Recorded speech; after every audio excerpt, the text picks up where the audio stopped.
Chapter 29, Roads End. As I drove through neighborhoods in North Carolina searching for Hell's Angels, I felt an impending sense of dread. What if I do see one? I had orders to shoot on sight, and if anyone learned I didn't, I could be killed or stripped of my patch. I replayed what-if scenarios in my head, always prepared just in case. If the outlaws attacked, I planned to participate, but with my fist, never a weapon. If an outlaw offered me a gun, I would accept it but never shoot. If I saw Hell's Angel and I was alone, I would pretend that I didn't see him. A boy pedaled furiously across his lawn to me on a plastic big wheel, oblivious to the threat of violence. In any war, there comes a point when the battle is over, when the soldiers are too wary to go on. We'd been working for the gang for nearly 2 years. We'd patched in. We were outlaws. We were done. We had gathered enough intelligence on the gang to put them away for years. We had confessions to attempted murders, to brutal assaults, to conspiracies to kill. But we could always hunt more. The more people who trusted us, the more intelligence we could gather. War was an addiction, but the barbed wire fence surrounding my family was beginning to rust. It was time to go home. I felt constantly sick and eerily lucky. All of us had dodged bullets, but exhaustion led to mistakes. And as tired and as dragged down as we all felt, we knew it was only a matter of time before we slipped. Hunting was no longer something the outlaws discussed. It was something they planned to do. We were on borrowed time. Eminem would soon produce the professional-grade explosives. The Hell's Angel who owned the tattoo shop would smoke one night on his back porch and notice fireflies flickering in the dark like little sparks. Snuff's proposed rifle loomed in my thoughts. We could stall him for only so long. 3 weeks before the government raids happened, I relocated my family. Like the Halloween town on the outlaws had rented, I quickly dissolved my makeshift set and chose another backdrop, a place where I could live steady. Steady was nice. Steady had its own heartbeat. I loaded our few possessions into a bed of a U-Haul and began the journey home. I told the outlaws I was visiting my sick mother. Relief coursed through me. I was almost there. Then Johnny died. He crashed his motorcycle. His death tugged at me like a vibration. All outlaws had to attend the funerals of members. If I didn't attend Johnny's, the whole investigation, everything we had worked so hard to achieve, might unravel prematurely. My wife seethed at the news. There's a death every week, she observed. With all the talk of war and hunting, death by bike was the biggest threat to the outlaws, to any motorcycle club. The highway stretched before me, dark and inviting. And I let her go one more time. Gringo met me at the airport in his undercover Cadillac as we drove to the South Carolina clubhouse where the outlaws had preserved Johnny's body for viewing. His smashed face was pieced together like a rubber mask. We gathered in the stuffy warehouse. Portable air conditioning units cooled Johnny's body, but the sweet stench of rot permeated the large room like a cloying perfume. It seemed oddly fitting that he should wind up in a box. Members saluted Johnny with beer, some openly wept. He still wore his massive rings. Tension rippled over the body as news of a Hell's Angel sniping spread. The fucker shot Hojo in broad daylight. Eminem frowned, looking pissed, not sad. The bullet pierced his oxygen tank. He died. His words knocked around the space, sobering all who listened. They thought it criminal to target a walking dead, an outlaw already physically weak, his life reduced to a tank and a motorized scooter. But debate heated over who shot first, as if that were the catalyst. We're in a war, one outlaw explained to the reporters later. We're not in a game. People always slap that thing on us. We're about brotherhood and riding bikes. One actually blamed the police for the long-standing gang feud. They wanted the Hells Angels and outlaws to be at war because if we get along, they lose their intelligence. We're really private people, another outlaw insisted. No one in the media is interested in the positive things done by the club, the fundraisers for the burned children, and toy stocking runs for the Salvation Army. We used to be renegades. Now we're just normal. As the night wore on, members snored next to Johnny's body, oblivious of the rot. The atmosphere morphed into a ghoulish tableau as the living drank to be unconscious and the dead wished for the choice. All around me, mirrors reflected lines of coke, bottles and cans spilled, pizza cartons, and half-eaten wings scattered on tables and carpet. I thought about Hojo. He had been a decorated Vietnam veteran. He owned a tattoo shop, minded his own business. Just like the Hells Angels down the street from us, the ones Snuff ordered us to smoke. Hojo's death was payback for what happened in Maine. Tomcat plunked himself next to Johnny. When I go, the cops are going with me. He sobered, looking pale and older than his years. Gray singed his temple. Stress ravaged him. I have nightmares every night, he said, wiping condensation from his bottle. I think about death all the time. My head split open like a pumpkin. He looked at me, and the coldness in his gaze chilled me. Ever have those kind of thoughts? I swallowed, shook my head. Tomcat worried that Madman would talk. He's been arrested, you know. I nodded. I'm never getting caught. He finished his beer. In the shadowy dark, he looked like Johnny's ghost. When they come for me, he elaborated, I'll open fire. Every criminal spoke of suicide by cop. I had. If Tomcat did execute his plan, he would catapult himself into legend. He would become the great white outlaw cop killer, a label more prestigious than the SS bolts tattooed across his belly. He would achieve in death what he never managed in life, purpose.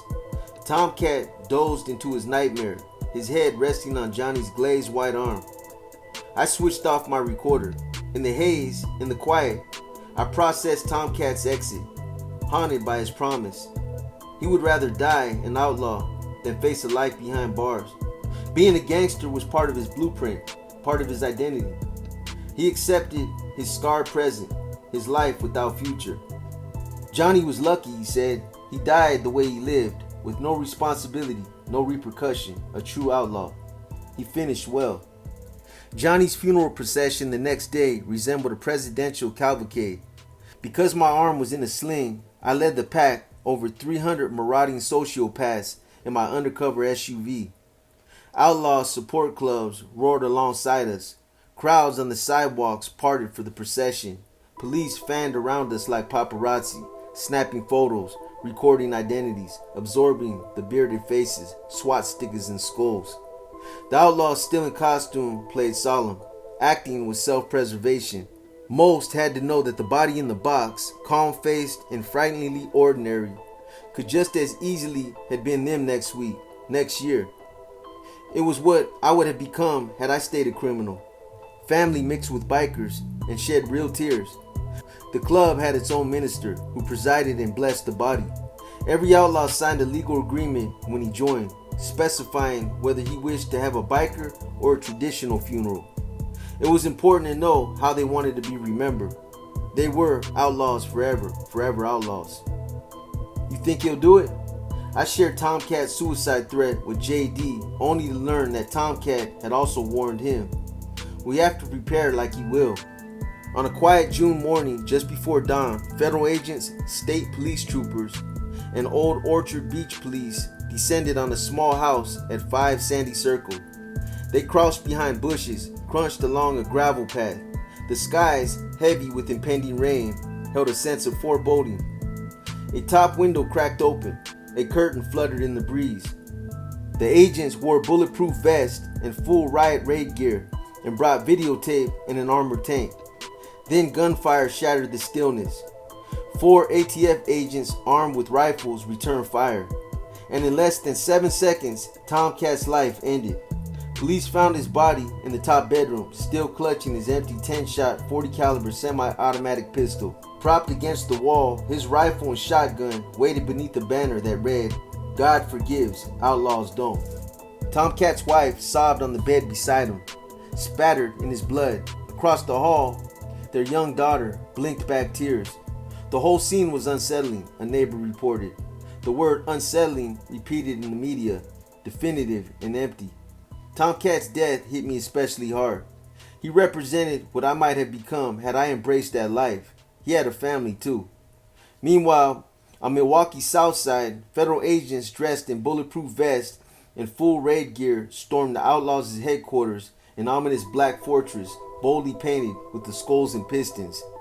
They arrested 27 of Milwaukee Jack's minions and associates and charged them in a sealed 12-count indictment with operating a criminal enterprise that engaged in attempted murder, kidnapping, assault, robbery, extortion, witness intimidation, narcotics distribution, illegal gambling, and weapons violations. The government lauded the captures as another aggressive attempt by the Department of Justice to dismantle a gang whose entire environment revolved around violence. The outlaws decried the arrest as nothing more than a witch hunt to justify the money expended on Operation Black Diamond.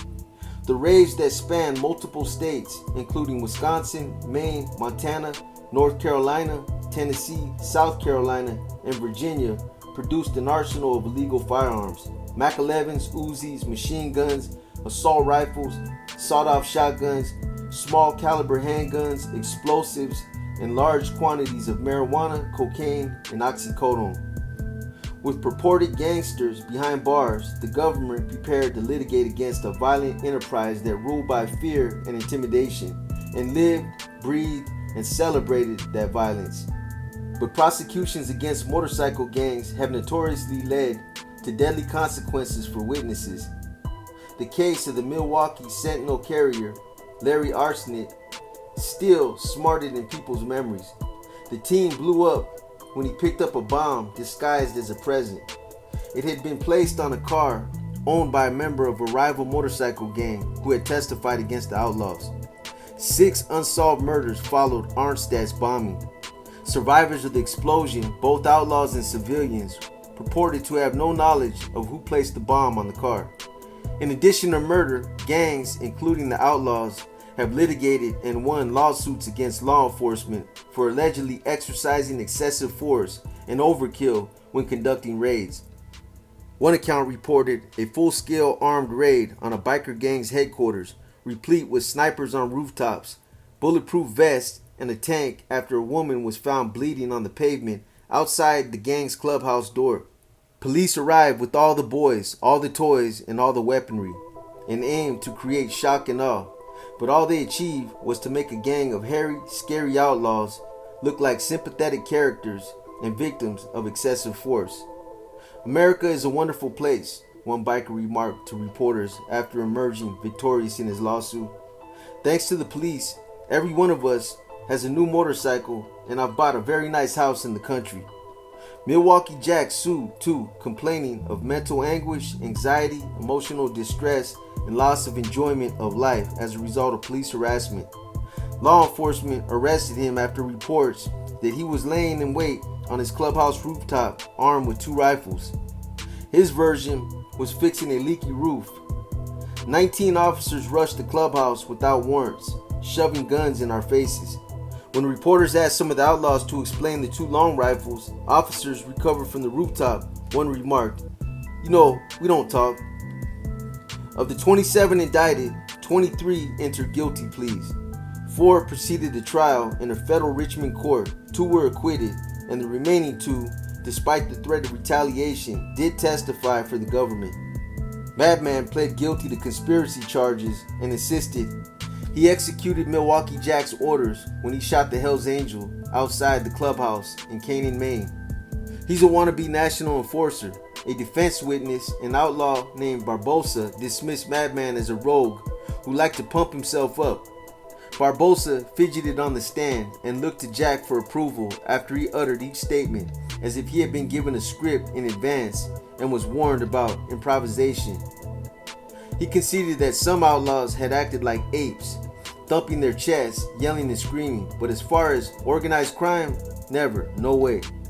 Jack's public defender, in closing argument, dismissed Madman's accusations as ridiculous. There was no organized war against the Hells Angels. Jack was a grandfather, a working stiff, a regular guy, who operated a small trucking company. He doesn't smoke and has an occasional sip of Crown Royal. Partially right, Jack's sparse criminal history and legitimate salary gave him the appearance of a businessman, the perfect disguise for a gangster. Letters to the court described him as hardworking, dedicated, a man who never quit before the job was finished. With a wife who'd overdosed and a son convicted of 9 burglaries, Jack still considered himself a family man and someone who never kept his outlaw status a secret. After a 2-week trial and 4 days of deliberation, the jury of 5 women and 7 men were hung. Jack's attorney remarked that her client might be the president of the Outlaws, but not the leader of a criminal conspiracy. Like any other organization, the club is not necessarily responsible for the actions of its members, much like corporations and law enforcement agencies. But that was precisely the government's point. Though the indictments charged individuals, it insisted that the members existed as outlaws in order to expand their criminal enterprise.